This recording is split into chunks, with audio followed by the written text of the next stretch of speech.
Evet arkadaşlar, Betül'ün kurabiye dünyasına hoş geldiniz. Bugün sizlerle beraber şekerpare yapıyorum. Tam şerbeti kıvamında çekmiş bir şekerpare. Buyurun yapalım. Evet arkadaşlar, şekerparenin şerbeti için 3 su bardağı su, 3 su bardağı şekerimizi tenceremize koyduk. Şimdi tüpe doğru götürüyoruz. Kaynadıktan sonra 5 dakika kaynatacağız. Kaynadıktan sonra 2-3 damla kadar da limon suyu koyacağız.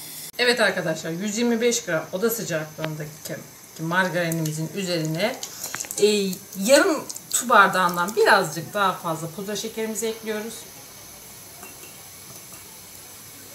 Ardından 2 yumurtamız var. 2 yumurtamızın bir tanesinin sarısını üstüne bırakıyoruz. Sonra yumurtamızı ekliyoruz. Ve 3 yemek kaşığı irmiğimiz var.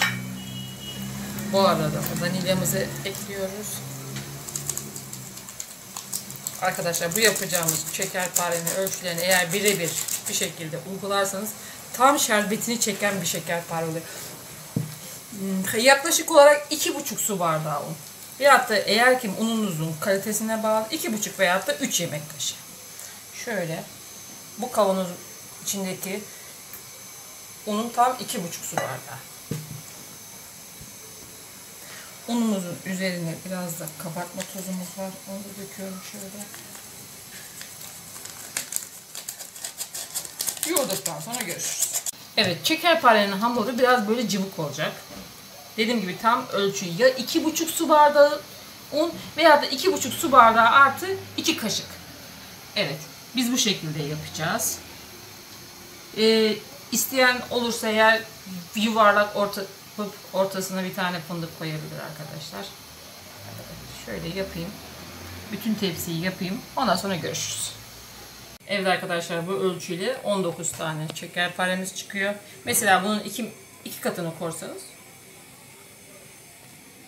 2 misli çıkar arkadaşlar. Şimdi yumurtanın sarısını da koyduktan sonra çatalla şekil vereceğiz.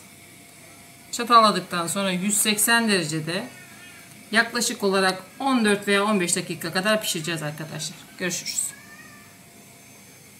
Evet, şekerparelerimizi önceden ısıttığımız 180 derecelik fırına atıyoruz.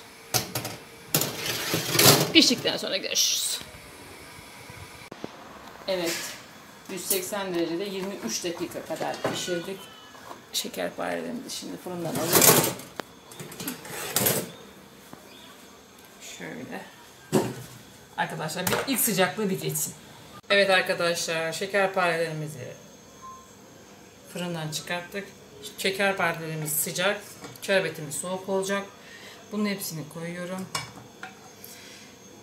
Bir saat dinlendikten sonra sunumunu yaparız arkadaşlar. Görüşürüz. Evet arkadaşlar, şekerparemizin son hali bu. Benim sizden küçücük bir ricam olacak. Eğer abone değilseniz abone olmayı, beğendiyseniz like atmayı, yorumlarınız varsa yorum atmayı, bir de lütfen ama lütfen videomu sonuna kadar izlerseniz çok teşekkür ederim. Bir dahaki videomuzda görüşmek üzere.